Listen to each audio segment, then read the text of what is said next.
नमस्कार दोस्तों, आज हम बात करने वाले हैं 3 जुलाई 2024 को जो आपका एसएससी सीएचएसएल का एग्जाम हुआ था। उसके अंदर जो आपकी शिफ्ट फर्स्ट हुई थी उसके अंदर जितने मैथ क्वेश्चन पूछे गए थे आज की इस वीडियो के अंदर हम उनका सोल्यूशन करने वाले हैं। तो चलते हैं आपके सबसे पहले क्वेश्चन पर। सबसे पहले क्वेश्चन आपसे पर पूछा गया था कि जॉय ने स्कूल प्रोजेक्ट को 15 दिन में पूरा किया। यदि टीम जॉय से 25% अधिक कुशल है तो उसी काम को पूरा करने में टीम को कितने टाइम लगेगा, वो आपसे पूछा रहा है। देखो आपका टीम ये रहा, जॉय ये रहा, है ना। जॉय से टीम जो है 25% अधिक कुशल है। 25% यानी कि 1/4, यानी कि अगर जॉय की एफिशिएंसी 4 है तो टीम की कितनी है 5। जॉय जो है किसी काम को 15 दिन में पूरा कर सकता है, यानी कि 4 की एफिशिएंसी से पूरा काम को 15 दिन में कर सकता है। ठीक है, आप बोलेंगे बिल्कुल सही बात है। तो टोटल वर्क आपका इतना आ गया। इसी काम को टीम कितने दिन में पूरा करेगा, बट टीम 5 की एफिशिएंसी से करेगा। काटेंगे अगर आप इसको तो यहाँ पर कितनी बार कटेगा, 5 से काटेंगे 3 बार कटेगा, 5 4 3 12 12 आंसर है। ऑप्शन पहला करेक्ट है। अगले चलते हैं, अगला क्या बोल रहा है आपसे यहाँ पर। अगला बोला जा रहा है आपसे यहाँ पर 3:4, 5:8, 1:2 और 6:9 में सबसे बड़ा अनुपात कौन सा होगा। देखो 3:4, देखो एक एक को आपको सॉल्व करना पड़ेगा। 3:4 ऊपर नीचे 25 इंटू करेंगे तो 25 75, यानी कि 0.75। पहले की वैल्यू कितनी आएगी 0.75। 5/8 यानी कि 8 की वैल्यू होती है 0.1275, है ना। 12 25 होती है, 12 25 होती है तो 12 5 60 और 25 5 125, 61 25। इसकी वैल्यू आएगी 0.6125। आराम सॉल्व कर लेना। 8/5 करेंगे ना तो आपकी वैल्यू इतनी आएगी।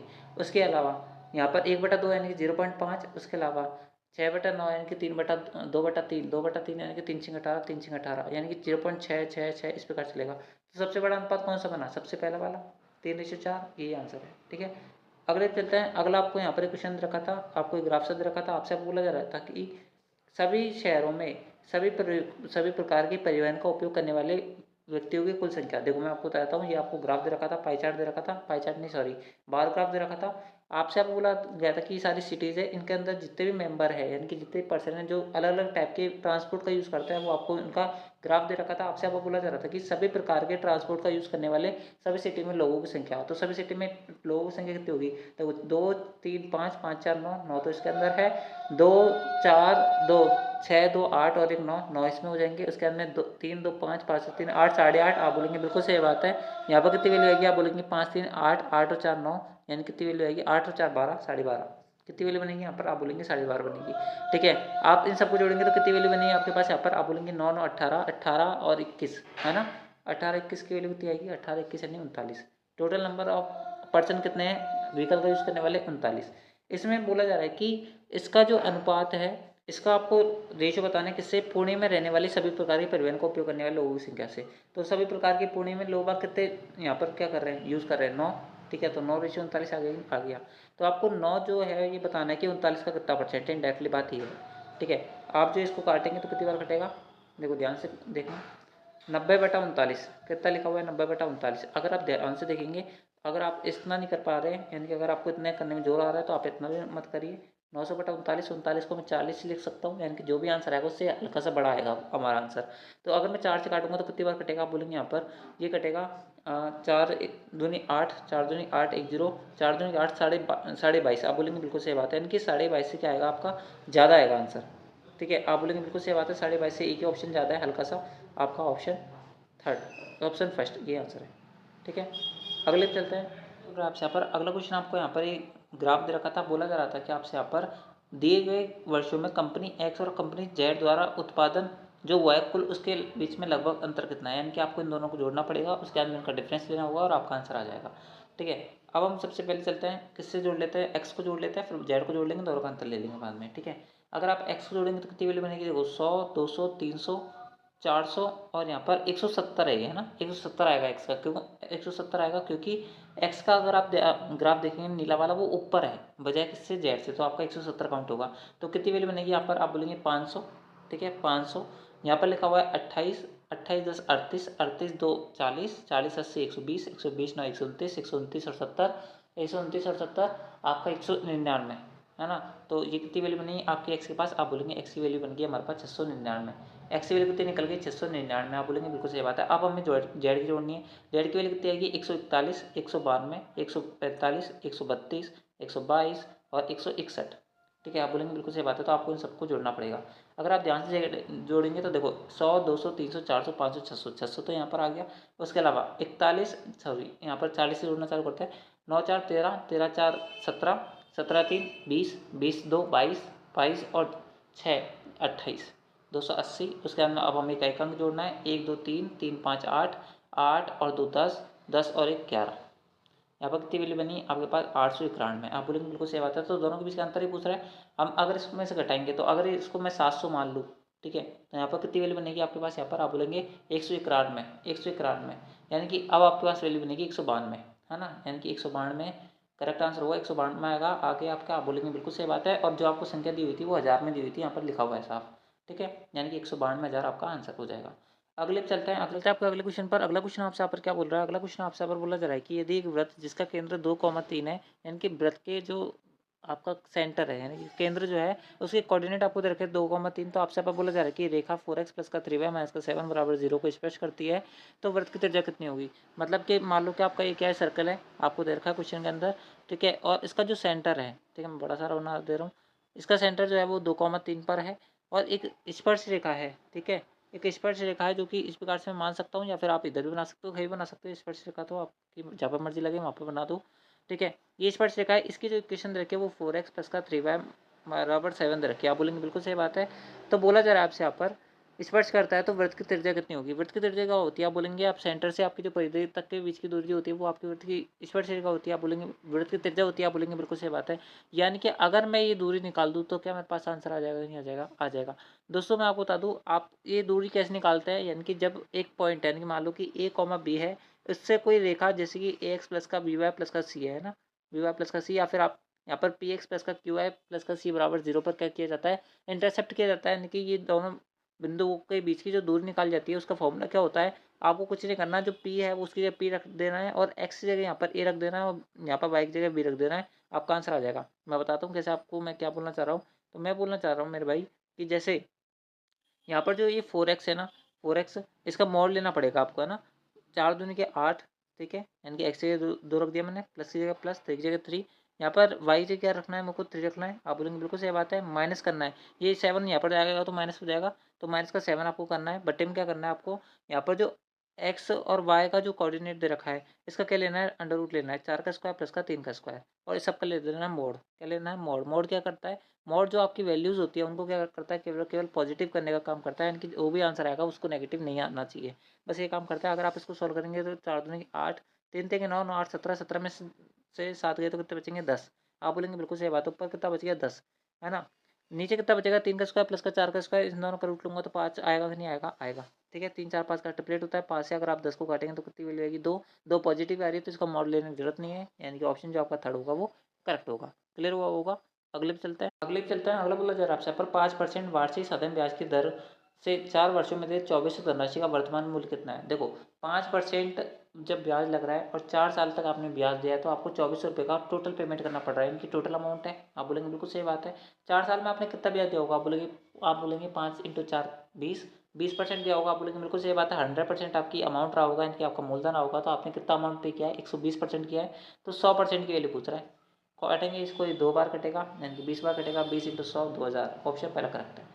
अगले पे चलता है, अगला क्वेश्चन आपसे यहाँ पर क्या बोल रहा है, अगला बोला जा रहा है आपसे यहाँ पर कि सरल रेखा 5x प्लस का 12y बराबर 60 के बीच अक्षों के बीच अंतखंडित यानी कि इंटरसेप्टेड भाग की लंबाई कितनी होगी। इंटरसेप्टेड क्या होता है, ये आपका एक्स यानी कि कोऑर्डिनेट्स हो गए, इसमें जो आपकी इस प्रकार से रेखा जा रही है, तो ये जो एरिया होगा ना इसको क्या बोलता है, इंटरसेप्ट एरिया बोलता है, ये आपसे यहाँ पर पूछा रहा है। तो इसकी वैल्यू कैसे निकालते हैं, आपको क्या करना है, एक बार एक्स की वैल्यू यहाँ पर 0 रखनी है और एक बार वाई की वैल्यू 0 रखनी है, जो भी आपके पास आंसर आएंगे, है ना, उसका क्या लेना है, रूट लेना है। यानी कि अगर मैं y की वैल्यू 0 रखूंगा तो x की वैल्यू कितनी आएगी, आप बोलेंगे 12 आएगी, और y की वैल्यू अगर 0 रखूंगा, सॉरी x की वैल्यू 0 रखूंगा तो y की वैल्यू कितनी आएगी, आप बोलेंगे 5 आएगी, ठीक है। आप बोलेंगे बिल्कुल सही बात है। तो आपको क्या लेना है, इसका इंटरसेप्टेड एरिया का भाग निकालने के लिए यहाँ पर देखो आप देख सकते हैं ये इंटरसेप्टेड एरिया कैसे निकलेगा, यहाँ पर हमने कोऑर्डिनेट निकाल दिए यहाँ के कितने, आप बोलेंगे यहाँ पर 0,5, और यहाँ पर निकल गया हमारे पास कितना 12,0। आप बोलेंगे बिल्कुल सही बात है, आपको इसकी लंबाई पूछ रहा है, इसकी लंबाई कैसे निकालेंगे, ये दूरी कितनी होगी, आप बोलेंगे 5, ये कितनी दूरी होगी 12,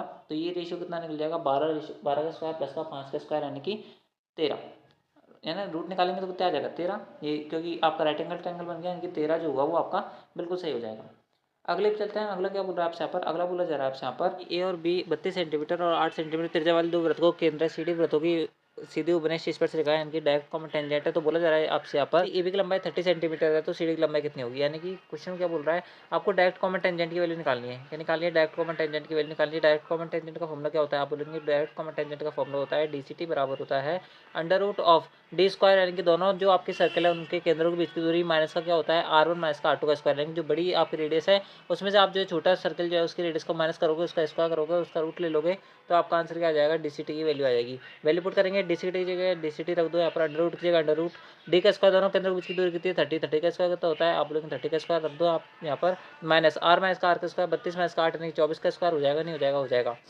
ठीक है, आप बोलेंगे बिल्कुल सही बात है। अगर आप ध्यान से देखेंगे यहाँ पर तो आपका क्या कॉमन आ जाएगा, आप बोलेंगे यहाँ पर 6 कॉमन आ जाएगा, यानी कि 6 तो 12 आ जाएगा, उसके अंदर कितना बचेगा आपके पास, यहाँ पर आप बोलेंगे 5 का स्क्वायर माइनस का 4 का स्क्वायर बचेगा, 5 और 4 का अंडर रूट कितना आता है 3 आता है कि नहीं आता, आता है, यानी 6 3 18, यानी कि ऑप्शन जो पहला होगा वो करेक्ट हो जाएगा। ठीक है, अगला क्वेश्चन आपको यहाँ पर इधर का था, आपको यहाँ पर इसको सिंप्लीफाई करना था, ट्रिग्नोमेट्री का cos थीटा प्लस का tan theta into cosec theta minus का sin theta into cos theta minus का सेक थीटा इक्वल टू क्या होता है। देखो cos थीटा प्लस का tan थीटा की वैल्यू कितनी होती है, आप बोलोगे यहाँ पर sin theta into cos theta है ना, 1 में कॉसेक थीटा माइनस का sin थीटा, यानी कि 1 sin थीटा माइनस का sin थीटा, यानी कि 1 माइनस का sin square theta upon sin theta, यानी कि कितना हो जाएगा cos square theta upon sin theta. ठीक है, हाँ, इंटू यहाँ पर कितनी वैल्यू बनेगी, कॉस थीटा माइनस का यहाँ पर सेक थीटा माइनस का, तो 1 cos cosec cos square minus का 1 यानी कि साइन स्क्वायर, लेकिन नेगेटिव में क्या आएगा बट्टे में कॉस। बस आपको इसको सॉल्व करना है, आपका आंसर आ जाएगा। देखो ये माइनस कहीं भी नहीं कटने वाला, यानी कि जो भी आंसर आएगा वो नेगेटिव आएगा, तो एक ही ऑप्शन ऑप्शन फोर्थ। आप ऐसे चेक कर सकते हो, अगर आपको पूरा काटना है तो काट सकते हो। साइन कॉस 2 आ गए, यहाँ पर 2 कट गए, यहाँ पर कितना वैल्यू बनेगी आपके पास माइनस का 1, यानी कि ऑप्शन जो आपका फोर्थ हो जाएगा वो आपका बिल्कुल सटीक आंसर हो जाएगा।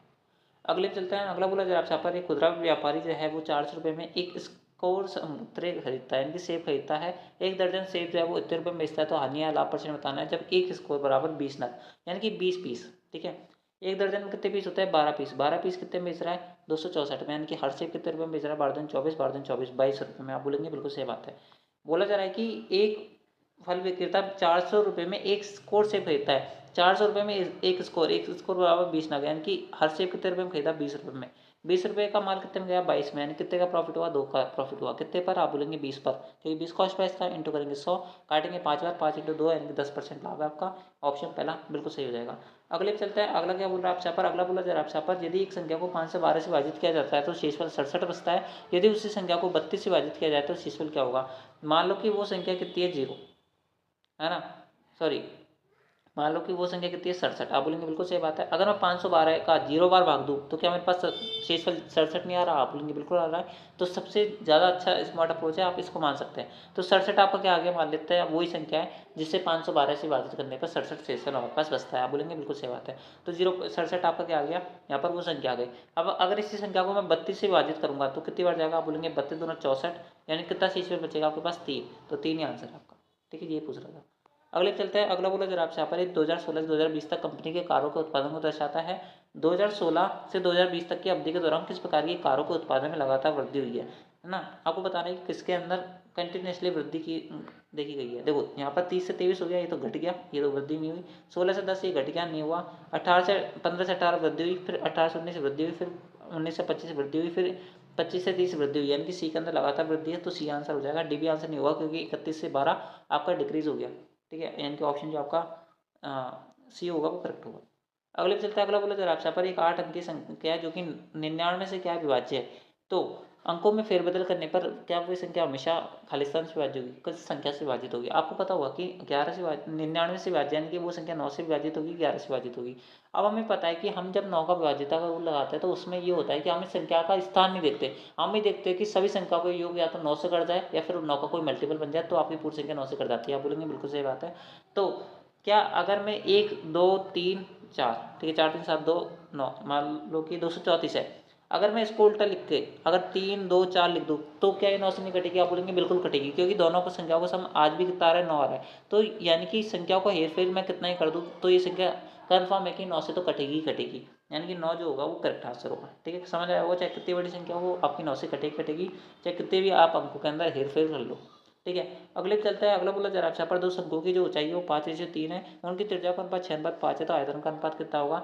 शंकुओं का जो आयतन होता है वो कितना होता है, आप बोलेंगे 1/3 पाई आर स्क्वायर है, 1/3 पाई दोनों में कांस्टेंट हो जाएगा, तो आर स्क्वायर एच अगर 1 1 मानो और इसका स्क्वायर यहाँ पर ये मानो तो ये आएगा कि नहीं आएगा, आएगा। वैल्यू पुट करेंगे। R1 का स्क्वायर पहली की रेडियस कितनी है, पहले की रेडियस से 6, 6 का स्क्वायर 36 इंटू हाइट कितनी है, आप बोलेंगे 5, बटे में कितना आएगा, दूसरे की रेडियस कितनी है 5, 5 का स्क्वायर 25 इंटू पहले की हाइट कितनी है थर्ड, सॉरी दूसरे की हाइट कितनी है थर्ड 3 है ना। काटेंगे इसको 3 से काटेंगे 12 बार कटेगा, ये 5 बार कटेगा तो 5 से अगर आप यहाँ पर भाग देंगे, वैसे रेशियो पूछ रहा है तो 12:5 ही करेक्ट आंसर है, ऑप्शन पहला बिल्कुल सटीक उत्तर है।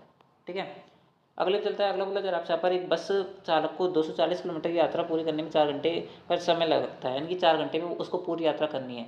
वह अपनी यात्रा का पहले 3 घंटे 70 किलोमीटर प्रति घंटे की चाल से चलता है, तो उसे आखिरी में कितने घंटे से चलना चाहिए ताकि वो समय पर अपनी यात्रा पूरी कर पाए। तो कुछ 240 किलोमीटर जाना है 4 घंटे में, आप बोलेंगे बिल्कुल सही बात है। 3 घंटे में कितना निकाल चुका है वो, 70 किलोमीटर 1 घंटे में जा रहा है, तो 3 घंटे में कितना निकल चुका होगा, आप बोलेंगे 210 किलोमीटर वो 3 घंटे में चल चुका होगा। अब उसके पास कितना घंटा बच रहा है, 1 घंटा बच रहा है। 1 घंटे में उसके कितनी दूरी कवर करनी है, आप बोलेंगे 30, तो 30 किलोमीटर पर आवर उसको चलना चाहिए, यानी कि ऑप्शन फोर्थ करेक्ट है। अगले पे चलता है। अगला बोला जरा आपसे यहाँ पर एक गत्ते में डिब्बे की आंतरिक लंबाई चौड़ाई और ऊंचाई जो क्रमशः है वो 6, 10, 12 है। ऐसे कितने डिब्बे की आवश्यकता होगी जिनमें 2160 सेंटीमीटर स्क्वायर आयतन वाले घन को पैक किया जा सकता है। देखो देखो कैसे करेंगे, 2160 वाला आपको क्या करना है, आयतन पैक करना है। आपका डब्बी की आंतरिक लंबाई कितनी 6 इंटू 10 इंटू 12, मान लेता हूँ कि एन डब्बू की आवश्यकता होगी, बस आपका आंसर आ गया। अगर काटेंगे 10 से 0 कट जाएगा, 12 की 72, 72 तो ये कितना होता है, आप बोलेंगे यहाँ पर 216, यानी कि ऑप्शन थर्ड करते हैं। अगले चलते हैं। अगला बोला जरा क्या, अगला बोला जरा यदि किसी गोले की त्रिज्या दुगनी कर दी जाती है तो आयतन पहले के आयतन का कितना गुना हो जाएगा। मान लो कि पहले जो आयतन था वो, यानी कि पहले जो रेडियस थी मान लो कि 1 थी, तो आयतन कितना आ रहा था, बोलेंगे 4/3 पाई आ रहा था। अभी अगर मैं रेडियस को दोगुना कर दूंगा तो आपका आयतन कितना आएगा, बोलेंगे 4/3 पाई r का क्यूब, 2 का क्यूब 8, आप बोलेंगे बिल्कुल सही बात है, दोनों आपस में कर देंगे तो 1/8 आएगा, नहीं आएगा, आएगा। तो पहले का कितना गुना हो गया, बोलेंगे 8 गुना हो गया, पहले का कितना गुना हो गया 8 गुना हो गया, तो 8 का आंसर ऑप्शन पहला करेक्ट है। अगले चलते हैं। अगला बोला जरा यदि किसी वस्तु का अंतर में 600 रुपये दुकानदार इस पर 10% और 20% की मार्केट छूट देता है, लेकिन उसके परिवहन पर 68% खर्च कर देता है, तो वस्तु 600 रुपये बेचता है, तो बोला जाए कि उस वस्तु का लाभ या हानि परसेंट कितना है। देखो मान लो कि आप एक दुकानदार हो जिस पर जो 600 रुपये में यहाँ पर एक मान लो कि आप एक दुकानदार हो जो कि एक ऐसी वस्तु यहाँ पर चूज करते हैं जिस पर एमआरपी हुई है 600 रुपये, दुकानदार आपको देता है 10% और 20% की दो छूटें, यानी कि कितना छूट दिया उसने यहाँ पर, आप बोलेंगे 10% की छूट है ना, 90%, उसके अंदर 20% छूट यानी 80% छूट, तो आपके लिए उसका कॉस्ट प्राइस कितना पड़ा, आप बोलेंगे यहाँ पर 20 खत्म, 20 खत्म, 9 54 54 इंटू 8 यानी कि 8 पर 40 और 8 32, 8 पर 40 8 पर 40 और 8 32, 432 रुपये आपके पास वो वस्तु का क्या पड़ा, कॉस्ट प्राइस पड़ा, आप बोलेंगे बिल्कुल सही बात है। लेकिन 432 का तो आपने सामान खरीदा, लेकिन उसको लाने में भी तो टाइम लगेगा, उसमें भी तो पैसा खर्च होगा, तो आपके 68 रुपये ट्रांसपोर्ट में खर्च हो गया, आप बोलेंगे बिल्कुल सही बात है। यानी कि टोटल आपका खर्चा कितना हुआ, आप बोलेंगे यहाँ पर 500 रुपये का, 500 माल आपने फाइनली कितने में बेचा, किसी को आप बोलेंगे 600 में बेचा, यानी कि 100 रुपये का प्रॉफिट कमाया कि नहीं कमाया, कमाया कितने पे कमाया, आप बोलेंगे कॉस्ट प्राइस 500 रुपये कमाया, इंटू करेंगे 100, 2 से 2 जाएगा, 5 से काटेंगे 20 बार कटेगा, तो 20% करेक्ट आंसर ऑप्शन करेक्ट है। अगले चलते हैं। अगला क्या बोल रहा है, अगला बोला जरा त्रिभुज पीक्यूआर में एस और टी जो है वो पीक्यू और पीआर पर स्थित बिंदु इस प्रकार है कि मान लो कि आपका क्या है, पीक्यूआर क्या है, मान लो कि आपका पीक्यूआर क्या है, एक ट्रायंगल है ना, पीक्यूआर एक ट्रायंगल है। बोला जा रहा है क्या, आपसे बोला जा रहा है कि पी क्यू और पी आर पर एस और टी यहाँ पर इस प्रकार से दो बिंदु है कि ये जो बिंदु है वो एस टी और क्यू आर जो है पैरेलल है। बोला जा रहा है कि पी क्यू आर को समान क्षेत्रफल वाले दो भागों में विभाजित कर देते हैं। मान लो कि इसका पहले का एरिया 1 है तो दूसरे का भी एरिया 1 है, ये बोल रहा है। तो बोला जा रहा है कि पी एस और क्यू एस की वैल्यू बताओ, यानी कि पी एस से क्यू एस का रेशियो बताओ। कैसे बताएंगे, देखो मैं आपको बताता हूँ कैसे आपको सर करना है। अगर आपको पता होगा कि अगर दो सिमिलर ट्रायंगल है तो उनकी जो भुजाओं का वर्ग का जो स्क्वायर होता है, भुजाओं का जो वर्ग होता है वो उनके एरिया के बराबर होता है, बोलेंगे बिल्कुल सही बात है। अगर मैं यहाँ पर त्रिभुज पी एस टी और त्रिभुज पी क्यू आर देखो तो दोनों आपस में सिमिलर ट्रायंगल है, बोलेंगे बिल्कुल सही बात है। त्रिभुज पी एस टी का एरिया कितना आएगा 1, तो इसकी भुजा पी एस कितनी हो जाएगी, आप बोलेंगे 1 है ना। त्रिभुज पी क्यू आर अगर मैं देखूँ तो इसका पूरे का एरिया कितना है 2, तो इसकी भुजा कितनी हो जाएगी √2, आप बोलेंगे बिल्कुल सही बात है। यानी कि पी की भुजा कितनी हो जाएगी, आप बोलेंगे √2 हो जाएगी। लेकिन हमें कितना दिया क्यू एस की मतलब क्यू एस की वैल्यू पूछ रहा है, बोलेंगे बिल्कुल सही बात है। क्यू एस कितना है, बोलेंगे यहाँ पर पी क्यू माइनस का पी एस है, आप बोलेंगे बिल्कुल सही बात है। तो पी क्यू पूरा कितना है √2, पी एस कितना है 1, अगर इसमें घटाऊंगा तो कितनी वैल्यू बनेगी √2 - 1, आप बोलेंगे बिल्कुल सही बात है। इन दोनों का आपसे रेशियो पूछ रहा है, P S ratio Q S यानी कि 1 रेशियो √2 - 1, यानी कि ऑप्शन था थर्ड। अगले चलते हैं। अगला क्या बोल रहा है यहाँ पर, अगला बोला जरा यहाँ पर क्या कि एक दो उम्मीदवार हैं जिनके बीच में चुनाव होता है, पराजित उम्मीदवार को डाले गए वैध मतों का 42% हासिल करता है और 25,45,800 मतों से चुनाव हार जाता है। यदि वह 3,65,500 मतों का अवैध घोषित कर देते हैं तो और 30% लोग अपने मत नहीं डालते हैं, तो मतदाता में मत न डालने वाले लोगों की संख्या कितनी है। देखो मान लो कि दो उम्मीदवार है ना, जिन्होंने यहाँ पर वोटिंग हुई, डाले गए वैध मतों का 42% हासिल किया पराजित उम्मीदवार ने, है ना। मान लेते हैं कि एन वोटर्स थे टोटल, उसमें से इसने हासिल किया होगा, उसमें से यहाँ पर देखो यदि 36,555 जो भी है ना, 3,65,500 जो मत थे है ना, उनका अवैध घोषित कर दिया, 30% लोगों ने अपना मत नहीं दिया, तो कितने परसेंट ने दिया, 70% ने दिया। इसमें से भी अगर मैं 3,65,500 मत हटा दूँ तो ये क्या आ जाएंगे, आपकी वैलिड वोट आ जाएंगे, बोलेंगे बिल्कुल सही बात है। इसका है ना, इसका 42% हासिल करा है किसने, पराजित उम्मीदवार ने, तो जीतने वाले ने कितना हासिल किया होगा, बोलेंगे 58% हासिल किया होगा। तो 58 में इसका 42 यानी कि 16% से जो पराजित उम्मीदवार है वो हारा होगा, आप बोलेंगे बिल्कुल सही बात है, यानी कि 16% की वैल्यू ये किसके बराबर है, आप बोलेंगे यहाँ पर 25,45,800 के बराबर है। कितने के बराबर, 25,45,800 के बराबर है, 25,45,800 के बराबर है, आप लोग बिल्कुल सही बात है। आपको इसको कैलकुलेट करना है, आपको टोटल एंटी वैल्यू निकालनी, इसका 30% वैल्यू निकालनी है, क्योंकि क्वेश्चन बोला गया है कि ऐसे मतदाताओं की संख्या बताइए जिन्होंने मत नहीं डाला। यहाँ पर लिखा हुआ है, ठीक है, आप पढ़ सकते हैं, यहाँ बताना है कि ऐसे मतदाता बताइए जिन्होंने मत नहीं डाला, आप लोग बिल्कुल सही बात है। अब देखो कैलकुलेटिव पूरा डाटा है, आप लोग बिल्कुल सही बात है, और आपसे अप्रॉक्स के अंदर क्या पूछ रहा है, क्वेश्चन पूछ रहा है ना, लगभग पूछ रहा है ना। देखो यहाँ पर ध्यान से पढ़ेंगे, यहाँ पर लगभग दे रखा है। तो देखो अब मैं यहाँ पर लगभग कैलकुलेशन करूँगा, अगर मैं ध्यान से देखूंगा तो 16 से ये जो 25 लाख ये वगैरह जो ये कटेगा नहीं, तो मैं इसको क्या कर लेता हूँ, अप्रॉक्स कर लेता हूँ। यहाँ पर 25 लाख, यहाँ पर 45,800 इसको मैं 26, यहाँ पर 60,000 कर देता हूँ, यानी कि यहाँ पर कितनी कर देता हूँ 60,000 कर देता हूँ, आप बोलेंगे बिल्कुल सही बात है। अगर मैं इसको 16 से काटूंगा तो कट नहीं जाएगा, क्या बोलेंगे बिल्कुल कट जाएगा, ठीक है। और उसके बाद में अगर मैं ये 30,000 को अगर मैं बराबर में दूंगा, ठीक है, मेरे पास स्पेस कम है, आप अपनी कॉपी के अंदर आराम से कर लेना। तो आपका कुछ इस प्रकार से नंबर बन जाएगा। किस प्रकार से बनेगा मेरे भाई, 16 3 6 5 5 00, तो ये चीज़ बनेगी आपके पास। आप बिल्कुल सही बात है। अब आपको क्या निकालना है, आपको निकालना है 70% नहीं, आपको 30% वैल्यू निकालनी है। यानी कि इसका 70% तो ये आ गया, इसका निकालना है आपको 30%। कॉपी के अंदर आराम से करना, हो जाएगा, कोई दिक्कत नहीं है। ये तो क्या है, मेरे पास स्पेस कम रहती है तो मैं लिख कम पाता हूँ, यानी कि मैं आपको यहाँ पर ज़्यादा स्पेस के अंदर दिखा नहीं पाता हूँ, लेकिन आप समझ सकते हो। एक 0 से 1 जोड़ जाएगा, मैं अप्रोक्सीमेशन के अंदर कैलकुलेशन करूँगा। अगर मैं 7 से इसको काटूंगा तो कितनी बार कटेगा, आप बोलेंगे 7 दूनी 14, 2 3 बचेगा, 7 3 21 है ना, 7 3 21, 2 6 बचेगा, 7 3 21 यानी कि 23 233 पॉइंट अप्रोक्स आएगा। आप बोलेंगे बिल्कुल सही बात है, ठीक है। यहाँ पर इंटू क्या चला 30, इंटू क्या चला 30 को हटाओ, मैं 3 मानता हूँ, कितनी मानता हूँ 3 इंटू 233, 33 के तो होता है 99, 3 के तो होता है 6, यानी कि 699 पॉइंट कुछ आएगा। और ये आपका आंसर किसके अंदर दरकार, मिलियन के अंदर। और आपके पीछे आपको पता होगा कि कितनी बड़ी संख्या थी, वो 1 मिलियन बराबर तो आपको पता होगा, चीज़ तो 10 लाख होता है। आप बिल्कुल सही बात है, सारे सोशल मीडिया पर क्या होता है एक्टिव होते हैं, सबको पता होता है कि 1 मिलियन बराबर 10 लाख, कितने लाइक आए, कितने वीडियो पे, ये सब जानते लोग। तो कितना आता है आपका 1 मिलियन बराबर 10 लाख। तो 6.99 का अप्रोक्स आगे नहीं आ गया, आगे ऐसे कितने वोटर हुए, आप बोलेंगे 6.99 लाख, यानी कि लगभग यहाँ पर ये 7 मिलियन हुए कि नहीं हो गए, हो गए, ठीक है। आप बोलेंगे बिल्कुल सही बात है, यानी कि ऑप्शन जो आपका थर्ड होगा वो करेक्ट आंसर होगा। 6 का अप्रोक्स नहीं होगा, इस 7 का अप्रोक्स हो जाएगा, ठीक है। क्लियर हुआ होगा, आराम से कॉपी के अंदर करके देखना, हो जाएगा, कोई दिक्कत नहीं आएगी। अगले चलता है, अगला बोला जरा आपसे, यहाँ पर ओ वाले केंद्र ओ वाले वृत्त में ABC जो है एक छेदक रेखा है, जो कि वृत्त को A और B पर प्रतिच्छेद करती है। DC को वृत्त के बिंदु D पर स्पर्श रेखा है, DC बराबर 12 सेंटीमीटर, BC बराबर 6 सेंटीमीटर। तो AB की वैल्यू पूछ रहा है। देखो मान लो कि आपका ये क्या है, आपका सर्किल है, ठीक है। आप बोलेंगे बिल्कुल सही बात है। बोला जा रहा है कि ओ केंद्र वाला है एक वृत्त है, और ABC एक छेदक रेखा है। ABC आपका एक छेदक रेखा है, ये आपकी A है, ये B है, और ये आपका C है। बोला जा रहा है कि DC एक स्पर्श रेखा है, यहाँ पे DC एक स्पर्श रेखा है, यहाँ पर DC स्पर्श रेखा है। DC की वैल्यू 12 है और BC की वैल्यू 6 है। तो AB की वैल्यू, इसकी वैल्यू पूछ रहा है, मान लेते हैं ये x है। आपको नॉर्मल से थ्योरम पता होनी चाहिए, क्या होती है, 6 इंटू 6 प्लस का x जो होगा ना, वो 12 इंटू 12 यानी कि 144 के बराबर होगा। आप बोलेंगे बिल्कुल सही बात है। तो आपको यहाँ पर किसी की वैल्यू बतानी है, एक्स की वैल्यू निकालनी है, और आपका आंसर आ जाएगा। देखो काटेंगे, अगर आप इसको 6 से काटेंगे तो 6 दूनी 12, 6 चौक 24, अगर मैं 24 में से 6 घटाऊंगा तो 18 आंसर आएगा, ऑप्शन पहला करेक्ट है। अगले चलता है, अगला क्या बोल रहा है आपसे पर, अगला बोला जरा आपसे पर, दो स्टेशन है T1 और T2 एक दूसरे से लगभग 300 किलोमीटर की दूरी पर है। T1 है और ये T2 है, आपस में दूरी है कितनी, 300 किलोमीटर। आप बोलेंगे बिल्कुल सही बात है। बोला जा रहा है कि T1 से एक कार जो है स्टेशन 8 AM पर निकलना चालू करती है, यानी कि 8 AM पर एक कार है जो यहाँ से चलना चालू करती है, और स्टेशन T2 की और 45 की स्पीड से आती है, ये 45 की स्पीड से भाग रही है। 10 बजे दूसरी जो कार वो T2 से निकलती है और 60 की स्पीड से चलना चालू करती है। तो दोनों कारें किस समय मिलेंगे, वो आपसे पूछा रहा है। देखो ये T2 जो कार है, T2 से दूसरी जो कार थी वो कब चालू हुई है, 2 घंटे बाद चालू हुई है, जबकि T1 जो कार है वो 8 बजे से चालू हो गई थी। यानी कि ये 2 घंटे में कितनी डिस्टेंस कवर कर चुकी होगी, 45 की स्पीड से आप बोलेंगे 90 किलोमीटर। तो कितना बचा होगा, आप बोलेंगे 210 किलोमीटर बचा होगा। ये 210 किलोमीटर की दूरी आप इन दोनों के बीच में, ये इधर से आ रही है, सुनो ये इधर से आ रही है, ये इधर से आ रही है, तो रिलेटिव स्पीड क्या होगी, आपस में जुड़ जाएगी। आप बोलेंगे बिल्कुल सही बात है। तो दोनों के बीच की दूरी कितनी बची आपके पास, आप बोलेंगे 210 किलोमीटर बची। दोनों के बीच की रिलेटिव स्पीड कितनी बची, आप बोलेंगे यहाँ पर 45 प्लस का 60 यानी कि 105 बचेगी, नहीं बची किलोमीटर पर आवर के अंदर। ये आपका आंसर, तो आपको उसको सॉल्व करना है। अगर आप इसको काटेंगे तो 21 दाई के 210 होते हैं, 1 के पंजे 105 होते हैं, 2 बार कटेगा कि नहीं कटेगा। यानी कि 10 बजे जब ये दोनों यहाँ पर आपस में एक दूसरे की ओर आ रही थी, तो उसके 2 घंटे बाद आपस में एक दूसरे से मिलेंगे, यानी कि 10 प्लस का 2 यानी कि 12 बजे एक दूसरे से मिलेंगे, यानी कि ऑप्शन दूसरा आपका सटीक आंसर हो जाएगा। अगले चलते हैं, अगर आपको यहाँ पर ये पाई चार्ट दे रखा था, बोला जा रहा था कि किसी भी उम्मीदवार को प्राप्त मतों की न्यूनतम संख्या कितनी है। देखो न्यूनतम संख्या वो संख्या होती है जितना मत प्रत्येक उम्मीदवार को कम से कम मिला मिलाए, मतलब किसी के लिए ज़्यादा भी हो सकता है, लेकिन मिनिमम तो इतना मिलाइए। आप बोलेंगे बिल्कुल सही बात है। बोला जा रहा है कि डाले गए कुल मतों की संख्या जो है वो 720 है। बोला जा रहा है कि कितने मिनिमम जो वोट है वो हर उम्मीदवार को मिले, 720 कितने की वैल्यू है, आप बोलेंगे 360 डिग्री की वैल्यू है। ये पूरा पाई चार्ट 360 डिग्री का होता है। आप बोलेंगे बिल्कुल सही बात है। मिनिमम कितने मिले, देखो सब में अगर ध्यान देखेंगे 60 डिग्री है, 120 डिग्री है, 100 डिग्री है, और ये 80 डिग्री है, यानी कि सब में 60 डिग्री तो आ ही रहा है। आप बोलेंगे बिल्कुल सही बात है, यानी कि सबको मिनिमम 60 डिग्री तो मिला है। तो 60 डिग्री आपका आंसर आ जाएगा। 60 से ये 6 बार कटेगा, 6 से काटेंगे तो 12 की 72, 120 आएगा कि नहीं आ गया तो 120 जो होगा वो करेक्ट आंसर होगा, यानी कि ऑप्शन जो 4 है वो करेक्ट है।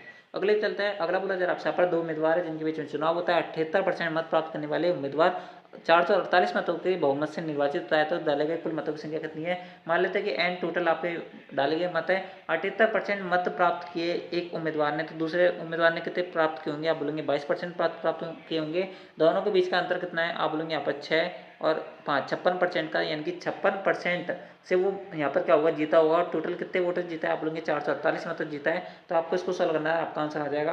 अगर आप 56 से काटेंगे तो 8 बार पूरा कर जाएगा, क्योंकि 8 से 48, 8 पर 40, यानी कि 8 × 100 यानी कि 800 करेक्ट आंसर होगा। यानी कि ऑप्शन पहला आपका बिल्कुल सटीक उत्तर हो जाएगा। अगले पे चलता है। अगला बोला जरा आपसे यहाँ पर, ऋतिक की मासिक आय जो है 12,800 से घटकर 11,712 हो गई, तो व्यय के परसेंट में कितने कमी आएगी। देखो पहले 12,800 थी, आज जो है वो कितनी हो गई, 11,712 हो गई है। आप बोलेंगे बिल्कुल सही बात है, या तो आप 4 से काट लीजिए, नहीं तो आप नॉर्मल से कर सकते हो चीज़। 12,800 में से अगर मैं 11,712 घटाऊंगा तो कितनी वैल्यू बनेगी, आप बोलेंगे 1,088 बचेगी। 1,088 जो है ना 12,800 का कितना परसेंट है, ये आपकी कमी आ जाएगी कि नहीं आ जाएगी, आ जाएगी। ठीक है, आप बोलेंगे बिल्कुल सही बात है, बस आपको इसको सॉल्व करना है, आपका आंसर आ गया। अगर आप काटेंगे, अगर आप इसको, तो 2 जीरो से 2 जीरो कट जाएगा, 128, और ये 1,088 जो है किससे कट जाएगा, 4 से कट जाएगा। यहाँ पर 32 चौके 128 होता है, 4 दूनी के 8, 4 सत्ते 28, 4 दूनी की 8। आप बोलेंगे बिल्कुल सही बात है, और कट रहा है तो और काट दो उसको। 16 से कट जाएगा क्या, आप बोलेंगे 16 से कट जाएगा क्या, आप बोलेंगे बिल्कुल कट जाएगा। 16 दूनी के 32 होता है, 16 कम 16 होता है, 16 सत्ते 112 होता है। ये कितनी बार कटेगा, 8.5 बार कटेगा, यानी कि 8.5% करेक्ट आंसर है। ऑप्शन 4 आपका बिल्कुल सही आंसर हो जाएगा। ठीक है, तो दोस्तों इस प्रकार से ये था आपका एसएससी सीएचएसएल का 3/8/2024 को, जो 3 जुलाई 2024 को जो आपका पेपर लिया गया था, उसके अंदर जो आपकी शिफ्ट फर्स्ट हुई थी, उसके अंदर जितने मैथ क्वेश्चन पूछे गए थे उनको सोल्यूशन मैंने आपको बता दिया। आई होप आपको वीडियो पसंद आई होगी। अगर आपको वीडियो पसंद आए तो वीडियो को लाइक करें। इससे पहले वाली जितनी भी शिफ्ट हुई थी, पहली और दूसरी 2 तारीख को, यानी कि पहली तारीख को, 1 जुलाई को, यानी कि 1 जुलाई और 2 जुलाई को, उनकी सभी शिफ्टों का सोल्यूशन मैंने आपको बता दिया है। इसी चैनल के प्लेलिस्ट वाले ऑप्शन के अंदर जाएंगे तो वहाँ पर आपको प्लेलिस्ट वाली मिल जाएगी, तो वहाँ से आप विजिट कर सकते हो, अपने सोल्यूशन देख सकते हो और अपने डाउट क्लियर कर सकते हो। तो आज की इस वीडियो के अंदर इतना ही, मिलता है आपकी नेक्स्ट आंसर की वाली वीडियो के अंदर। जब तक लिए जय हिंद, जय भारत, जय Hindustan. Thanks for watching, thank you.